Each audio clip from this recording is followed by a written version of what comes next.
নমস্কাৰ এন টেলিভিছনৰ প্ৰাইম নিউজৰ সমদৰ্শকক স্বাগতম জনাই ষ্টুডিঅত মই কিৰণ গগৈ চাওয়াহক কি তথ্যই দখল কৰিছে আজিৰ বাতৰি শিৰোনাম অখিল গগৈ কংগ্ৰেছ দলক লৈ সমালোচনা এই সমালোচনাৰ পাছতেই সৰব হৈ উঠিছে কংগ্ৰেছ দলৰ সভাপতি ভূপেন বৰা পংখী সন্দিকৈৰ মৃত্যুৰ ৰহস্যজনক ঘটনাৰ সন্দৰ্ভত শিৱসাগৰ প্ৰেছ ক্লাবত সম্বোধন হয় সংবাদমেল বিধায়ক সুশান্ত বৰগোহাঁয়ে কৰা তৰল মন্তব্যৰ বিৰুদ্ধে সাব্যস্ত কৰে প্ৰতিবাদ অসম জাতীয় পৰিষদৰ এক স্বাক্ষৰিত বৈঠক ইয়াৰ উপৰিও অইল ইণ্ডিয়া লিমিটেডৰ কেইবাটাও গুৰুত্বপূৰ্ণ বিভাগ স্থানান্তৰণৰ বিৰোধিতা মৰণ কচুবাৰীৰ পাখণ্ড পিতৃ মাতৃৰ নিৰ্লজ্জকৰ কাণ্ড নিজৰ 3 মহীয়া পুত্ৰ সন্তানক গছকি কৰিলে হত্যা এতিয়া বিতং বাতৰি শিৱসাগৰ জিলাৰ পংখী সন্দিকৈৰ ৰহস্যজনক মৃত্যুৰ খবৰ এতিয়া অব্যাহত আছে বিভিন্ন দল সংগঠনৰ মাজত তুঁহজুই জ্বলাৰ দৰে পংখী সন্দিকৈৰ মৃত্যুৰ ৰহস্যৰ সন্দৰ্ভত শুক্ৰবাৰে শিৱসাগৰ প্ৰেছ ক্লাবৰ যৌথভাৱে এখন সংবাদমেল সম্বোধন কৰে ইয়াৰ উপৰিও এই ঘটনাৰ তদন্ত ফাৰ্ষ্ট ট্ৰেক আদালতত হ'ব লাগে বুলি দাবী উত্থাপন কৰে সংবাদমেলত শিৱসাগৰ জিলাৰ নিতাই পুখুৰীৰ ভৈৰৱ সন্দিকৈৰ কন্যা পংখী সন্দিকৈৰ ৰহস্যজনক মৃত্যুক লৈ তীব্ৰ প্ৰতিক্ৰিয়া অব্যাহত আছে পংখী সন্দিকৈৰ ৰহস্যজনক মৃত্যুৰ সন্দৰ্ভত পংখীৰ পিতৃ মাতৃ আটাছু জাতীয় সংগ্ৰামী সেনা অসমীয়া যুৱ মঞ্চসহ কেইবাটাও জাতীয় জনগোষ্ঠীয় সংগঠনে শুক্ৰবাৰে শিৱসাগৰ প্ৰেছ ক্লাবত যৌথভাৱে এখন সংবাদমেল সম্বোধন কৰে পংখী সন্দিকৈৰ ৰহস্যজনক মৃত্যুৰ তদন্তৰ নামত চূড়ান্ত হেমাহি কৰিছে আৰক্ষীয়ে আৰক্ষীৰ সন্দেহজনক ভূমিকা বিধায়ক সুশান্ত বৰগোহাঁয়ে কৰা তৰল মন্তব্যৰ বিৰুদ্ধে প্ৰবল প্ৰতিবাদ সাব্যস্ত কৰা হ'ব সংগঠনসমূহে যৌথ সংবাদমেল যোগে দিছে এই হুংকাৰ পংখী সন্দিকৈক হত্যা কৰা বুলি অভিযোগ তুলি এই ঘটনাৰ তদন্ত ফাৰ্ষ্ট ট্ৰেক আদালতত হ'ব লাগে বুলিও দাবী উত্থাপন কৰে সংবাদমেলত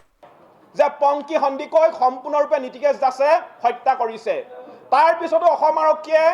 বা তাৰ পিছতো অসমৰ শিক্ষা বিভাগে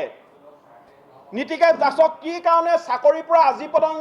পৰ্যন্ত বৰ্খাস্ত কৰা নাই হেতু আমাৰ কাৰণে এটা অতি চিন্তনীয় বিষয় হৈ পৰিছে গতিকে আমি ক'ব বিচাৰিছো যে গোটেই ঘটনাটোত অসম আৰক্ষীয়ে সম্পূৰ্ণ গাফিলতি কৰিছে তদন্তৰ নামত হেমাহি কৰিছে তদন্তৰ নামত গাফিলতি কৰিছে তদন্তৰ নামত ভেকু ভাওনা কৰিছে গতিকে আমি ঘটনাটোৰ এক উচ্চ পৰ্যায়ৰ তদন্তৰ দাবী আমি বাৰে বাৰে কৰি আহিছো আজিও আমি কৈছো আৰু আজি আমি শিৱসাগৰ জিলাৰ কেইবাটাও জাতীয় জনগোষ্ঠীয় দল সংগঠন ঐক্যবদ্ধ হৈ আমি এটাই কথা ক'ব বিচাৰিছো যে পংখী সন্দিকৈ হত্যাৰ যিটো ঘটনা এই ঘটনাটোৰ ফাৰ্ষ্ট ট্ৰেক আদালতৰ জৰিয়তে বিচাৰ হওক নামৰূপ থানাৰ ভাৰপ্ৰাপ্ত আৰক্ষী বিষয়া নীলকমল বৰুৱাক চাকৰিৰ পৰা নিলম্বন কৰাৰো দাবী সংগঠনসমূহৰ পংখী সন্দিকৈৰ অভিযুক্ত স্বামী নীতিকেশ দাসক কিয় এতিয়াও চাকৰিৰ পৰা বৰ্খাস্ত কৰা নাই নীতিকেশ দাসৰ মোবাইল কিয় উদ্ধাৰ কৰিব পৰা নাই সংবাদমেলত এই প্ৰশ্ন উত্থাপন সংগঠনসমূহৰ মুখ্যমন্ত্ৰীয়ে অসম আৰক্ষীৰ সঞ্চালক প্ৰধানে বিষয়টো গুৰুত্ব সহকাৰে নললে শিৱসাগৰ জিলা বন্ধৰ দৰে কাৰ্যসূচী লোৱাৰো হুংকাৰ সংবাদমেলত ইপিনে দল সংগঠনে পংখী সন্দিকৈৰ মৃত্যুৰ উচিত তদন্তৰ দাবীত কৰা আন্দোলনক ছচিয়েল মিডিয়াত জনপ্ৰিয়তা লাভৰ বাবে কৰা আন্দোলন বুলি বিধায়ক সুশান্ত বৰগোহাঁয়ে যি তুচ্ছ তাচ্ছিল্য কৰিছিল তাৰ বাবে এক সপ্তাহৰ ভিতৰত ৰাজহুৱাকৈ ক্ষমা খোজাৰ দাবী অন্যথা তেওঁৰ বাসগৃহ ঘেৰাও কৰা হ'ব বুলিও সংবাদমেল যোগে ঘোষণা সংগঠনসমূহৰ প্ৰথম কথা হ'ল পংখী সন্দিকৈৰ যিটো আত্মহত্যা বুলি পুলিচৰ পৰা কোৱা হৈছে আৰু ৰাইজৰ পৰা কোৱা হৈছে যে এইটো হত্যা গতিকে তাৰ ওপৰত এটা উচিত বিচাৰ হ'ব লাগে এটা উচিত তদন্ত হ'ব লাগে আৰু দোষী যিকেইজন পুলিচ বিষয়া তেখেতলোকক চাকৰিৰ পৰা নিলম্বন কৰিব লাগে সেইটো শিৱসাগৰ দল সংগঠনৰ আৰু শিৱসাগৰীয়া ৰাইজৰ সেইটো প্ৰথম দাবী দ্বিতীয় দাবী যে আন্দোলনকাৰীক অসমৰ থাৰুৱা সমষ্টিৰ এজন বিধায়কে যিদৰে উপলুঙা সূচক মন্তব্যৰে জনমানসত সেৱা প্ৰতিপন্ন কৰিবলৈ চেষ্টা কৰিলে জাতীয় জনগোষ্ঠীয় সংগঠনবিলাকক তেখেতলোকে গ্লেমাৰৰ কাৰণে আন্দোলন কৰা বুলি কৈছে গতিকে সেই বিধায়কজনে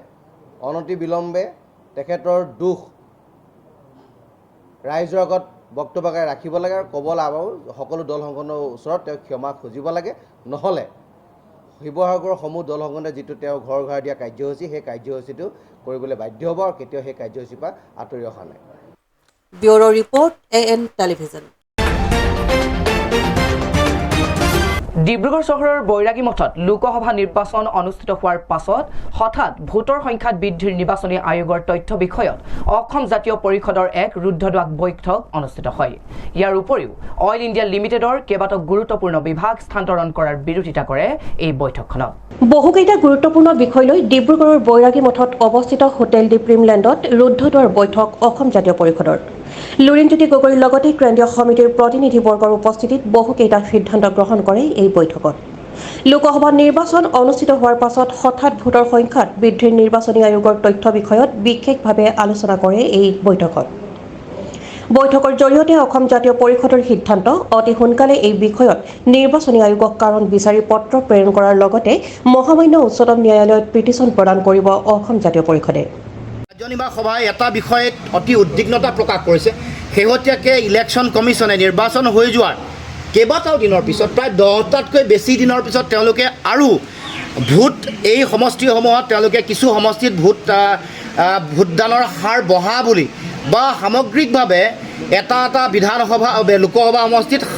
৭৪,০০০লৈকে ভোট তাত বঢ়া বুলি ইতিমধ্যে উল্লেখ কৰিছে। ডিব্ৰুগড় লোকসভাটো প্ৰায় 4.2% ভোট ইতিমধ্যে বাঢ়িছে। এই কথা আমি দেখিবলৈ পাইছোঁ। হয়তো ব্যাপক চৰ্চা হৈছে সেই সম্পৰ্কত উচ্চতম ন্যায়ালয়ে সমগ্ৰ বিষয়টোত আমি হস্তক্ষেপ কৰা আমি দেখিবলৈ পাইছোঁ। আৰু আমিও সেইকাৰণে আজি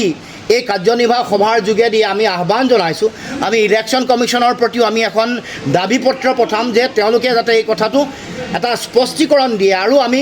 মহামান্য উচ্চতম ন্যায়ালয়ৰ প্ৰতিও আমি আহ্বান জনাম, আমি এখন পিটিশ্যন দিম যাতে তেওঁলোকে এই বিষয়টো শক্তিশালীভাৱে হস্তক্ষেপ কৰে। ইতিমধ্যে তেওঁলোকে এই বিষয়ত তেওঁলোকৰ ফালৰ পৰা ইতিমধ্যে হস্তক্ষেপ কৰিবৰ কাৰণে সিদ্ধান্ত গ্ৰহণ কৰিছে। কাৰণ এই গোটেই বিষয়টোত এটা ক্লেৰিটি লাগে। এই বিষয়টোত মানুহ যিটো কনফিউজন হৈছে, মানুহ সন্দেহৰ মাজলৈ গুচি গৈছে। কাৰণ শেহতীয়াকৈ আমি দেখিছিলোঁ যে ইলেকশ্যন কমিশ্যনক চৰকাৰে ব্যৱহাৰ কৰিবৰ কাৰণে বিভিন্ন সময়ত বিভিন্ন ধৰণে কাম কাজ কৰিছে। আনকি ডিলিমিটেশ্যনৰ সময়ত সমষ্টি পুনৰ নিৰ্ধাৰণৰ সময়তো অযথা হস্তক্ষেপ ইলেকশ্যন কমিশ্যনৰ ওপৰত কৰা আমি দেখিবলৈ পাইছিলোঁ অসমত। গতিকে আমি ইলেকশ্যন কমিশ্যনৰ স্বতন্ত্ৰতাৰ প্ৰতি মানুহৰ সন্দেহৰ কথাক লৈ আমি শেহতীয়াকৈ এই কথাটো যাতে ইলেকশ্যন কমিশ্যনে যাতে সকলোৰে মাজত স্পষ্ট কৰে, তাৰ লগে লগে মহামান্য উচ্চতম ন্যায়ালয়ে সেই ক্ষেত্ৰত যাতে শক্তিশালী ভূমিকা পালন কৰে তাৰ কাৰণে আমি আহ্বান জনাইছোঁ। কাৰণ এই কথা তেওঁলোকে কৈছে যে যিহেতু নিৰ্বাচন হৈ যোৱাৰ দিনটোতে চূড়ান্ত যিটো তেওঁলোকৰ ভোটদান কৰা মানুহৰ সংখ্যা 24 ঘণ্টাৰ ভিতৰত প্ৰকাশ কৰাটো তেওঁলোকৰ নিয়ম, কিন্তু তাকে নকৰি 11টা দিনৰ ভিতৰত যেতিয়া তেওঁলোকে প্ৰকাশ কৰিছে তথ্য আহি নোপোৱাৰ কাৰণে ইমান দেৰি হ'ল বুলি কৈছে। আমাৰ প্ৰশ্ন যে 1 তাৰিখে যেতিয়া শেষ পৰ্যায়ৰ লোকসভাৰ নিৰ্বাচন সম্পূৰ্ণ হ'ব তেতিয়া 4 তাৰিখে নিৰ্বাচনৰ ফলাফল দিব লাগিব। তেতিয়া সেই সমষ্টিসমূহত যিবোৰ ভোটদান কৰিছে তেওঁলোকৰ ভোটদানৰ হাৰটো আধৰুৱা কৰি বা সম্পূৰ্ণ তথ্য সংগ্ৰহ নকৰাকৈ নিৰ্বাচনৰ তেওঁলোকে ফলাফল প্ৰকাশ কৰিব নেকি, এই প্ৰশ্ন আমি উত্থাপন কৰিছোঁ। গতিকে এই বিষয়সমূহ অতি গুৰুত্বপূৰ্ণ বিষয়। ডিব্ৰুগড় লোকসভাৰ বিষয়ত যিহেতু এই বিষয়টো জড়িত হৈ আছে তাৰ কাৰণে এই বিষয়টোত আমি সন্দেহ প্ৰকাশ কৰিছোঁ, এই বিষয়টোত স্পষ্টতা বিচাৰিছোঁ, এই বিষয়টোত উচ্চতম ন্যায়ালয়ৰ আমি শক্তিশালী হস্তক্ষেপ বিচাৰিছোঁ। ইফালে শেহতীয়াকৈ অইল ইণ্ডিয়া লিমিটেডৰ দুলীয়াজানস্থিত গুৰুত্বপূৰ্ণ কেইবাটাও কাৰ্যালয় ৰাজ্যৰ পৰা স্থানান্তৰ কৰাৰ সিদ্ধান্তৰ বিৰোধিতা কৰি এই বৈঠকত আলোচনা কৰাৰ লগতে এই দিশত দুলীয়াজানৰ অইল ইণ্ডিয়া লিমিটেডৰ মুখ্য কাৰ্যালয়ৰ সন্মুখত প্ৰতিবাদী কাৰ্যসূচী ৰূপায়ণ কৰিব লুৰিণজ্যোতি গগৈ সহদলে। লগতে অসমৰ প্ৰতিটো জাতীয় দল সংগঠনক ইয়াৰ বিৰোধিতাৰে একত্ৰিতভাৱে প্ৰতিবাদ গঢ়ি তুলিবলৈ আহ্বান জনায় লুৰিণজ্যোতি গগৈয়ে। লিমিটেডক এতিয়া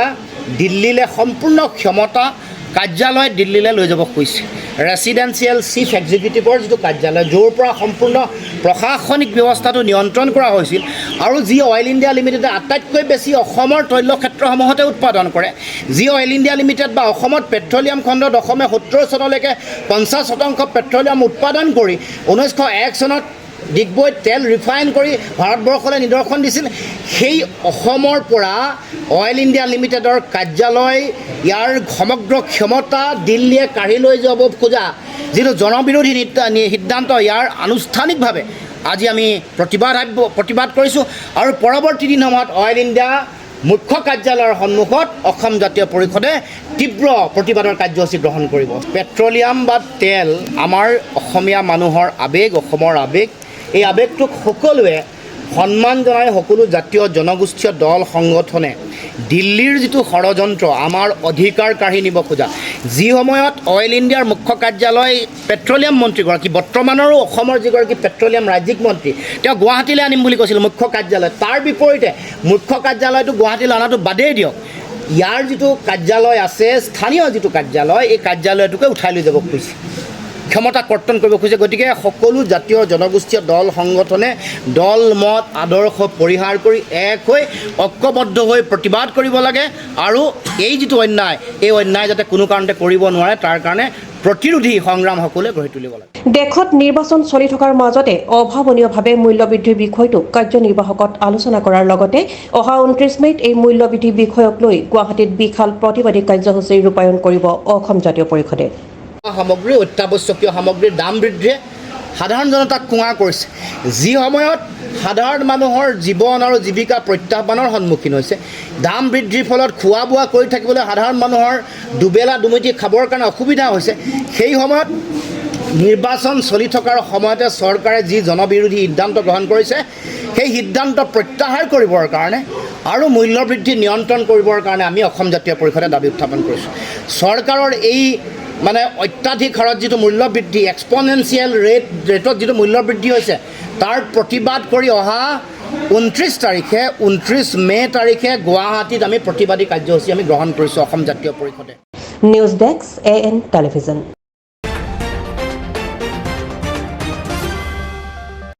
মৰাণ কচুমাৰীত পাখণ্ড পিতৃ মাতৃয়ে সন্তানক মৃত্যুৰ মুখত ঠেলি দিয়া ঘটনাই কঁপাই গৈছে সমগ্ৰ অঞ্চল। পিতৃ মাতৃৰ মাজত কাজিয়া লগাৰ পাছত খঙত টিঙিৰি তোলা হৈ 3 মহীয়া পুত্ৰ সন্তানক নিজ পিতৃয়ে গছকি হত্যা কৰে। স্থানীয় ৰাইজে এই অভিযোগ মৰাণহাট আৰক্ষীক দিয়াৰ লগে লগে আৰক্ষীয়ে পাখণ্ড পিতৃ মাতৃক আটক কৰিবলৈ সক্ষম হয়।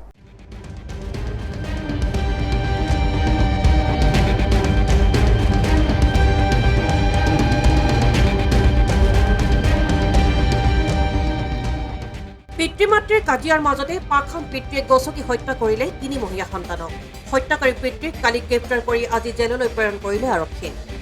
মৰাণ কচুমাৰীত 3 মহীয়া কেঁচুৱাক পিতৃ মাতৃয়ে হত্যা কৰাৰ অভিযোগ স্থানীয় ৰাইজৰ।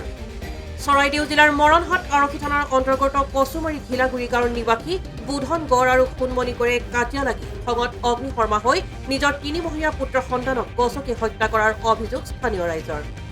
নিজৰ গৃহত কণমানিটোক হত্যা কৰাৰ খবৰ কচুমাৰী গাঁওৰক্ষী বাহিনীক খবৰ দিয়াত গাঁওৰক্ষী বাহিনীৰ বিষয়ববীয়া ঘটনাস্থলীত উপস্থিত হৈ মৰাণহাট আৰক্ষীক খবৰ দিয়াত আৰক্ষী উপস্থিত হৈ মৃতদেহ উদ্ধাৰ কৰাৰ লগতে পাখণ্ড পিতৃ মাতৃক আটক কৰে। মৰাণহাট আৰক্ষীয়ে ধাৰা 304ৰ অধীনত গোচৰ নং 21/2024 ৰুজু কৰি পাখণ্ড পিতৃক গ্ৰেপ্তাৰ কৰাৰ লগতে দেৱ শিশুটিৰ মৃতদেহ মৰণোত্তৰ পৰীক্ষাৰ বাবে প্ৰেৰণ কৰে। পিতৃ মাতৃয়ে নিজ সন্তানক মাৰি পেলালে। আচলতে কথাটো কি হ'ল, এই গোটেই বিষয়বস্তুটো আমাক স্থানীয় গিলাৰী গাঁৱৰ ৰাইজে জনালে। আমি ৰাতি প্ৰায় 10:30 বজাত উপস্থিত হওঁ। গোটেই ঘটনাটো আমি কৰি মৰাণ থানাৰ অন্তৰ্গত আমাৰ থানাত আমি খবৰ দিওঁ। খবৰ দি আৰক্ষী উপস্থিত হয় আৰু দুয়োকে আটক কৰি লৈ যায়। গোটেই ঘটনাটো একচুৱেলি আমাৰ যে অবৈধ চুলাই মদৰ কাৰণে হৈছে এই কথাটো আমি উপলব্ধি কৰিছোঁ। নিজ সন্তানক তেওঁলোক দুয়ে চুলাই মদ সেৱন কৰি নিচামুক্ত হৈ নিজ সন্তান 3 মহীয়া সন্তানক মাৰি পেলালে। স্থানীয় ৰাইজে আমাক জনাইছে যে তেওঁলোকে প্ৰায় 2জন সুৰামুক্ত হৈ কাজিয়া কৰি থাকে। এই কাজিয়াৰ ফলতে শিশুটি হত্যা হৈছে। আজি মৰাণহাট থানাই আপোনাৰ উক্ত অপৰাধীজনক সোধপোছ কৰি জেল হাজতলৈ প্ৰেৰণ কৰিছে। আমি নথৈ আনন্দ হৈছোঁ, কাৰণ এনেকুৱা অপৰাধী আজি যদি হাৰি যায় ভৱিষ্যতৰ দিনত বেলেগো কৰিবলৈ কুণ্ঠাবোধ নকৰিব। আৰক্ষী আমি এটাই অনুৰোধ জনাইছোঁ যে অবৈধ চুলাই মদৰ ভাটিবিলাক উচ্ছেদ আমি কৰি আছিলোঁ, কিন্তু আকৌ তীব্ৰতাৰে আমি আকৌ এই পদক্ষেপ ল'বলৈ কাৰণে আৰক্ষী প্ৰশাসনক আমি অনুৰোধ জনাইছোঁ। Bureau report AN television. এইখিনিতে সময় এটি চমু বাণিজ্যিক বিৰতিৰ পাছত পুনৰ উভতিম। চাই থাকক AN টেলিভিজন। আপোনাৰ আপোন চহৰ ডিব্ৰুগড়ত এঞ্জেলা এণ্টাৰপ্ৰাইজে আনিছে এটি সোণালী সুযোগ। প্ৰয়োজনীয়তা মাত্ৰ এখন নিজৰ e rickshaw and opportunity to earn limitless money. অধিক জানিবলৈ যোগাযোগ কৰক 9085585200 আৰু 7002275263।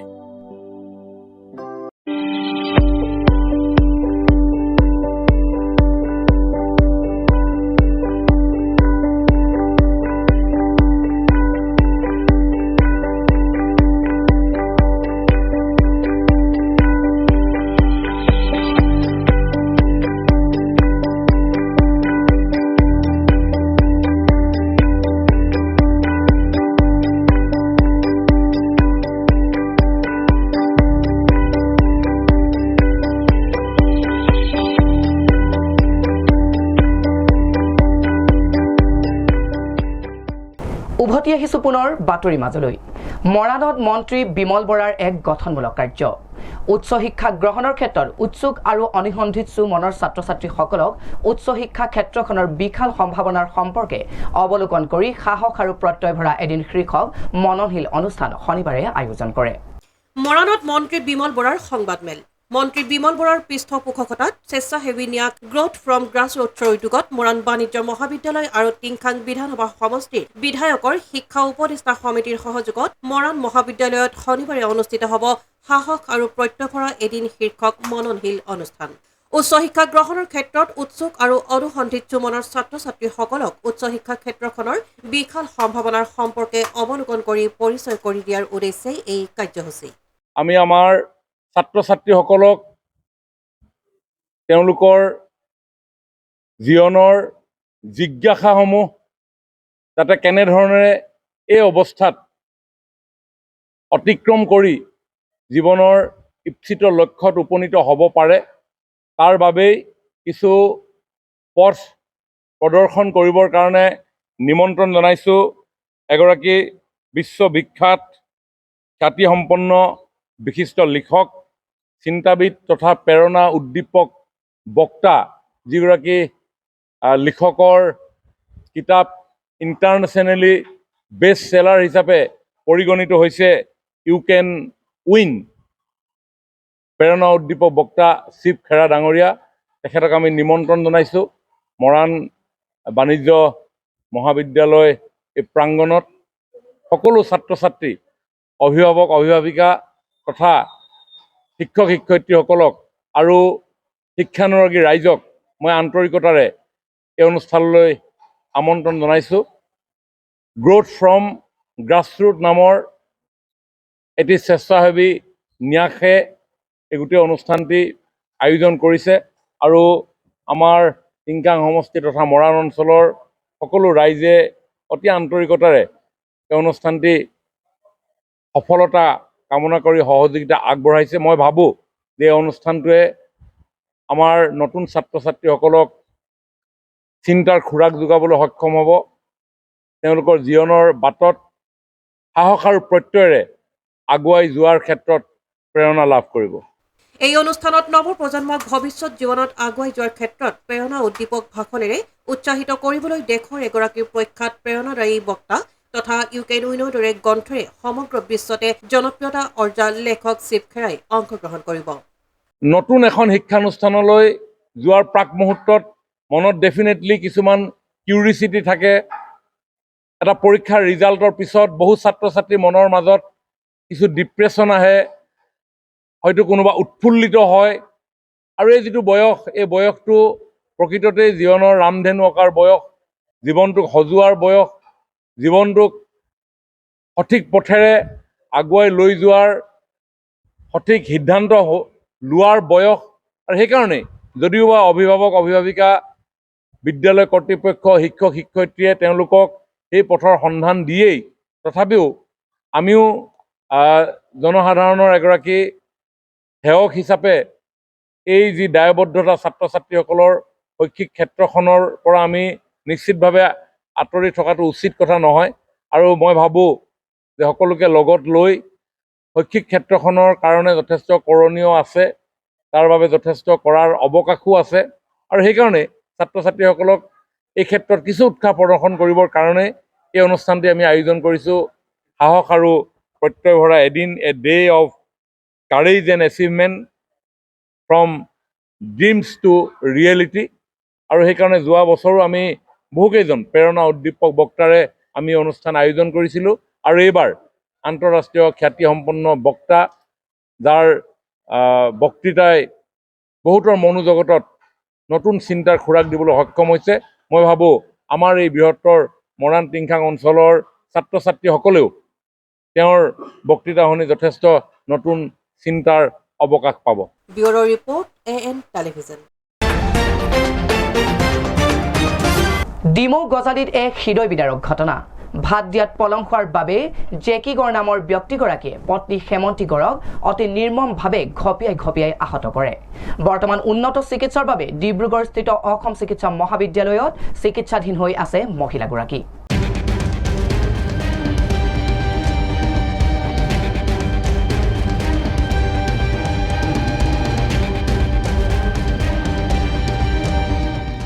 ডিমৌত অঘটন ভাত দিয়াত পলম কৰাৰ বাবে স্বামীয়ে উপত্যু কৰি ঘপিয়াই নিজ পত্নীক বৰ্তমান দাৰখাপত আঘাতপ্ৰাপ্ত পত্নীয়ে মৃত্যুৰ সৈতে যুঁজিছে ডিমৌ আৰক্ষী থানাৰ অন্তৰ্গত গজালিত এক দুৰ্ভাগ্যজনক ঘটনা সংঘটিত হয় ভাত দিয়াত পলম হোৱাৰ বাবে জেকি গড় নামৰ ব্যক্তিগৰাকীয়ে পত্নী হেমন্তী গড়ক অতি নিৰ্মমভাৱে ঘপিয়াই আহত কৰে জেকি গড়ে হেমন্তী গড়ক হাত ডিঙি আৰু মুখমণ্ডলত তাৰে কেইবা ঘাপ দিয়াত তেজেৰে তুমৰলি হৈ পৰে পিছত স্থানীয় ৰাইজে হেমন্তী গড়ক মুৰ্মুখ অৱস্থাত উদ্ধাৰ কৰি ডিমৌ আদৰ্শ চিকিৎসালয়ত ভৰ্তি কৰে যদিও হেমন্তী গড়ক চিকিৎসকে প্ৰাথমিক চিকিৎসা প্ৰদান কৰি উন্নত চিকিৎসাৰ বাবে ডিব্ৰুগড়স্থিত অসম চিকিৎসা মহাবিদ্যালয়লৈ প্ৰেৰণ কৰে ঘৰত কাজিয়া হৈছিল কাজিয়া হোৱাৰ কাৰণে অলপ মানে মাৰপিট হৈ গ'ল কোন হয়তো মোৰ মিছেছ কি নাম হেমন্তী গড় হা হেমন্তী গড় তোৰ নামটো জেকি গড় বিকি গড় তই কাটিলি কিহে কাটিলি দাহে কাটি ব্যুৰো ৰিপৰ্ট AN টেলিভিজন মূল্যবৃদ্ধিক লৈ সৰব হৈ পৰিল খুমটাৰ বিধায়ক মৃণাল শইকীয়া কিয়নো নিৰ্বাচনৰ পাছত হোৱা মূল্যবৃদ্ধিয়ে কেৱল সাধাৰণ জনতাকেই নহয় মন্ত্ৰী বিধায়ককো সমস্যাত পেলাইছে সেয়ে জীৱনদায়িনী ঔষধৰ অত্যাধিক মূল্যবৃদ্ধি ৰোধ কৰাৰ ব্যৱস্থা কৰিবলৈ বিধায়কগৰাকীয়ে চৰকাৰক আহ্বান জনাইছে মূল্যবৃদ্ধিয়ে কেৱল সাধাৰণ জনতাকে নহয় মন্ত্ৰী বিধায়ককো পেলাইছে সমস্যাত খুদ শাসকীয় দলৰ বিধায়ক সৰব হ'ল মূল্যবৃদ্ধিৰ বিৰুদ্ধে এইবাৰ মূল্যবৃদ্ধিক লৈ সৰব খুমটাইৰ বিধায়ক মৃণাল শইকীয়া সকলো বস্তুৰ দাম বৃদ্ধি হোৱাক লৈ খুব বিধায়কগৰাকীৰ আচলতে দাম বৃদ্ধিয়ে সাধাৰণ জনতাক বুলিয়ে নহয় আমাকো জুৰুলা কৰিছে কি মন্ত্ৰী MLA ডাঙৰ বিষয়া সকলোৱে কিবা নহয় কিবা বস্তু কিনি খায় উদাহৰণসহ ব্যাখ্যা দাঙি ধৰিলে মূল্যবৃদ্ধিৰ পৰা হোৱা সমস্যা এটা উদাহৰণ দিওঁ মই না লৈ আহিলে হাঁহ এটা আনিবলৈ পঠালোঁ আগতে 500 টকাকৈ বিকে সেইদিনা 100 টকা বেছি ল'লে এই ক'লে ল'ৰাটোৱে যে 100 টকা বেছি মই কেলৈ ল'লে মই বোলে সুধিলোঁ কেলৈ দামটো বঢ়াই দিলে বোলে মই প্ৰেছাৰৰ টেবলেট খাওঁ আগতে ইমান টকা আছিল এতিয়া ইমান বাঢ়ি গ'ল সেইকাৰণে দামটো বঢ়াবই লাগিব এটা বস্তুৱে বহুত বস্তুত এফেক্ট কৰেগৈ নিৰ্বাচনৰ পিছতে মূল্যবৃদ্ধি হোৱাৰ ফলত জনতাৰ গণতান্ত্ৰিক ব্যৱস্থাটোৰ প্ৰতি আস্থা হেৰাই যায় বুলি মন্তব্য কৰিলে বিধায়কগৰাকীয়ে প্ৰত্যেকবাৰে দেখা যায় যে ইলেকশ্যনৰ আগত ইলেকশ্যনৰ পাছতে দাম বাঢ়ে এইটোৱে কি হয় কি কাৰণে বাঢ়ে নাজানো এইটোৱে আচলতে নিৰ্বাচনী প্ৰক্ৰিয়াটোৰ ওপৰত মানুহৰ বিশ্বাস হেৰাই যায় এটা খং উঠে বা ইলেকশ্যন হওঁতে আজিকালি মানুহৰ ভোট দিবলৈ সেইকাৰণে আসক্তি নহয় যে ইলেকশ্যন হৈছে তাৰপাছতে বস্তুৰ দাম বাঢ়িব এনেকুৱা এটা মানুহৰ এটা প্ৰতিক্ৰিয়া আৰম্ভ হ'বলৈ ধৰিছে সেইকাৰণে নিৰ্বাচনৰ পাছতে দাম বঢ়াটোতো আমাৰ গোটেই গণতান্ত্ৰিক প্ৰক্ৰিয়াটোক এফেক্ট কৰিছে আনহাতে জীৱনদায়িনী ঔষধৰ অত্যধিক মূল্যবৃদ্ধি হোৱাক লৈ সৰব মৃণাল শইকীয়া আৰু ঔষধৰ দাম বৃদ্ধিটোত মই অতিশয় মানে নিৰাশ হৈছোঁ কিয়নো আমি ৰাতিপুৱাই মোৰ তালৈ বহু মানুহ আহে প্ৰেছক্ৰিপশ্যন লৈ যে মোক সহায় কৰি দিয়ক দৰৱ কিনিবলৈ জানো আগৰ কম দামতে ঔষধটো কিনিবলৈ দিগদাৰ হয় বহু মানুহৰ আজিকালি ঘৰে ঘৰে প্ৰেছাৰ ডায়েবেটিছ কিডনী বেমাৰ ইমান বৃদ্ধি হৈছে সেই দামটো কণ্ট্ৰলত ৰাখিব লাগিছিল ঔষধৰ সেইটো এক নম্বৰ চৰকাৰক মূল্যবৃদ্ধি ৰোধৰ ব্যৱস্থা লোৱাৰ আহ্বান বিধায়কগৰাকীৰ সকলো অত্যাৱশ্যকীয় সামগ্ৰীৰ মূল্য বৃদ্ধি হৈছে সকলোৱে মূল্য বৃদ্ধি হৈছে মই জানো মই বজাৰ লিষ্টখন মোৰ হাততে থাকে পাচলি দামৰ কথা নকওঁ আমাৰ গাঁৱৰ মানুহ বহু পায় আৰু আমাৰ গাঁৱত সকলোৱে কিবা কিবি কৰে মই এতিয়া পাচলি মই কিনিব নালাগে মই নিজে কৰোঁ কিন্তু দাইল তেল চাউল এইবিলাকৰ দাম বৃদ্ধিয়ে আমাক ৰাইজক সঁচাকৈয়ে মানে বৰ এটা সমস্যাত পেলাইছে ইয়াৰ ওপৰত নিয়ন্ত্ৰণটো কৰিবই লাগে এইটো দাম বৃদ্ধিটো নিয়ন্ত্ৰণ কৰিবই লাগিব ব্যুৰো ৰিপৰ্ট AN টেলিভিজন এইখিনিতে সময় এটি পুনৰ চমু বাণিজ্যিক বিৰতিৰ পাছত উভতি আহিম চাই থাকক AN টেলিভিজন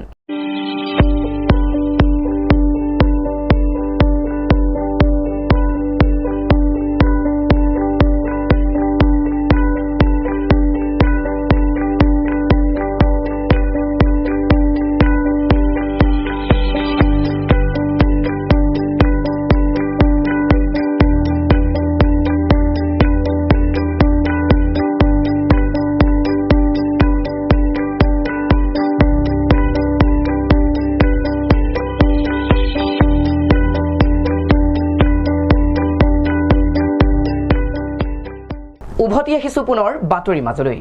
বোকা ছটিওৱাৰ ৰাজনীতি এতিয়া কংগ্ৰেছৰ দলৰ সভাপতি ভূপেন বৰা আৰু বিৰোধী ঐক্যৰ মুখপাত্ৰ বিধায়ক অখিল গগৈৰ মাজত কিয়নো অখিল গগৈয়ে কংগ্ৰেছ দলক লৈ কৰা সমালোচনাৰ পিছতে সৰব হৈ উঠিছে কংগ্ৰেছ দলৰ সভাপতি ভূপেন বৰা নিৰ্বাচনৰ ফলাফলৰ ঘোষণাৰ পূৰ্বেই বিৰোধী ঐক্যত আৰম্ভ সংঘাত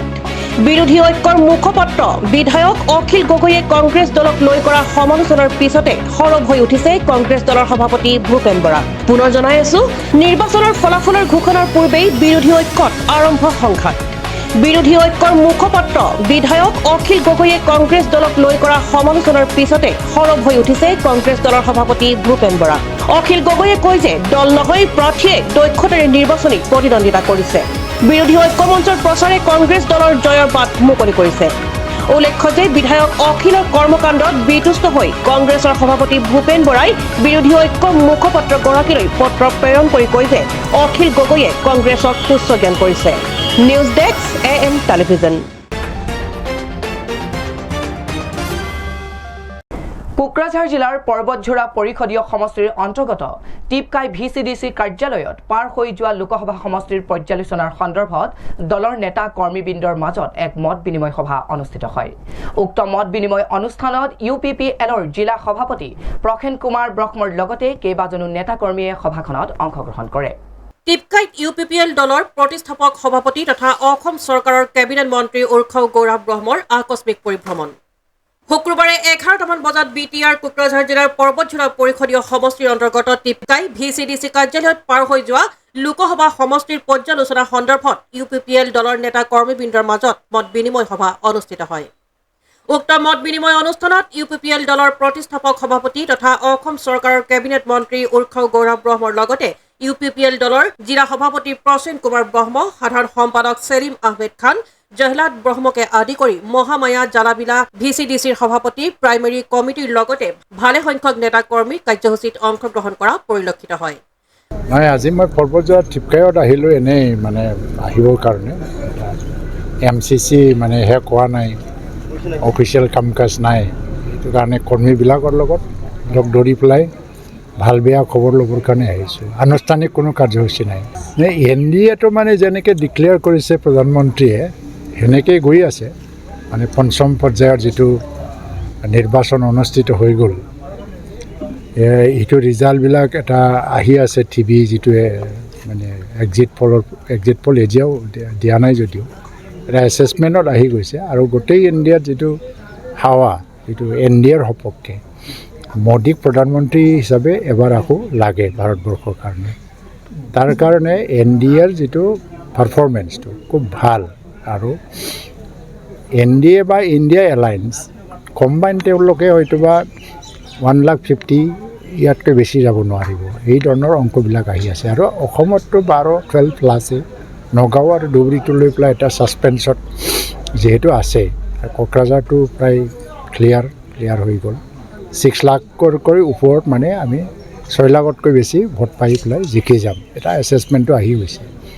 আৰু বিৰোধী দলৰ যিটো প্ৰধান বিৰোধী দল BPF দল, তেওঁলোকে 3 লাখ বা ওচৰে পাঁজৰে অলপমান 10% প্লাছ মাইনাছ আহি যাব পাৰে। কংগ্ৰেছৰ খুব শোচনীয় অৱস্থা, তেওঁলোকে মানে 3rd পজিশ্যনত যায় যদিও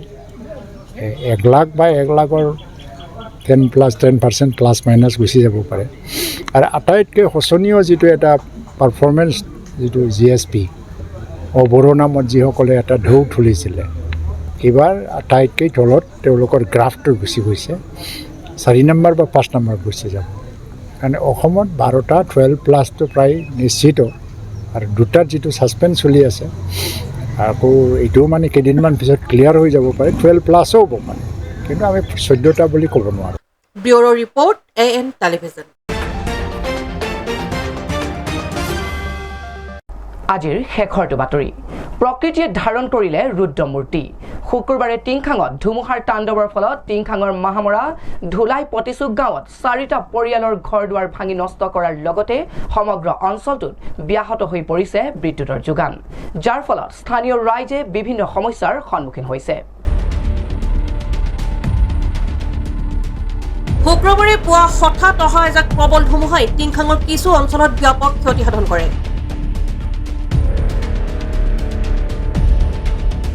ধুমুহাৰ গতিবেগ ইমানেই তীব্ৰ আছিল যে মুহূৰ্তৰ ভিতৰতে মাহমৰা ধুলাই পাতিচুক গাঁৱত 4টা পৰিয়ালৰ ঘৰ দুৱাৰ ভাঙি তছনছ কৰে।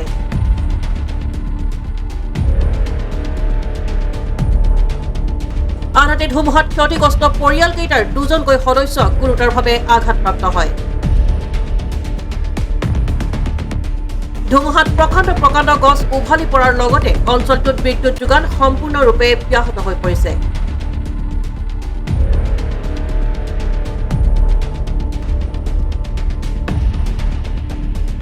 এনেকুৱা আলুবিলাকে চাৰিটি পৰিয়াল আছিলোঁ বাঁহৰ ঘৰ বনাই আজি বতাহ ধুমুহাই আমাক আলু এঠানি কৰিলে শুই থকা মানুহ যেনে তেনে ওলাই আৰু হেৰি কৰিলোঁ বাচিলোঁ আৰু মানুহকেইটা দুজনে দুখ পাইছে আৰু ভৰিত এজনে ডিঙিত দুখ পাইছে এই আমাৰ চাৰিটি পৰিয়ালৰ ইমান দুখ হৈছে কি কৰিব উপায় নোহোৱা হৈ পৰিছে এতিয়া ঘৰত কেনেকৈ বনাই শুনাই লওঁ ঘৰৰ আমাৰ সম্পত্তি নোহোৱা মানুহ দুখীয়া মানুহ যেনে তেনে খাই বৈ জীয়াই আছোঁ আৰু